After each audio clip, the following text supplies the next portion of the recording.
অতি সাধারণ ভাবে চলি, কেউ দেখলে বুঝবোই না যে আমি কোটি কোটি টাকার মালিক। শোনো, কাতার থেকে সে আমি তৎক্ষণাৎ তোমার সাথে দেখা করব। সালাম আলাইকুম ভাই। ওয়ালাইকুম আসসালাম। কেমন আছো? তো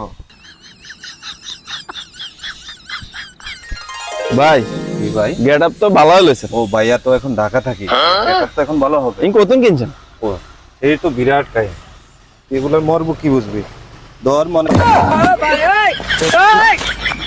আর এই যে এটা আছে না, এটা তোর ভ্যান মার্কেট থেকে নেওয়া। এটা প্যান্ট তুই কখনো এটা পাবি না খুঁজে। হ্যাঁ এটা ভ্যান মার্কেট থেকে না। আর এটা সেটআপ ভ্যান মার্কেট। এটা দেখছস জীবনে কখনো? এটা দেখছস? এটা এখানে স্টিকার ফেলতে আছে। তো গুলিস্তানে অনেক अवेलेबल দেখা যায় ভাই। ওইটা গজব বেজতি। গুলিস্তান, ঢাকা গুলিস্তানে अवेलेबल দেখা যায়। গুলিস্তানের পাশে বাইতুল মুকাররমের পাশে আছে না, ওখান থেকে নিচ্ছি আর কি। এগুলো পাবি না জীবনে। নাই কিছুদিন আগে ঢাকা গেছি, এর দেখছি এগুলো अवेलेबल। গুলিস্তান আছে না, গুলিস্তানে अवेलेबल দেখা না যায়। ওগুলো এক জিনিস না, বুঝতে হবে বিষয়। আচ্ছা দেখ, ঠিক আছে।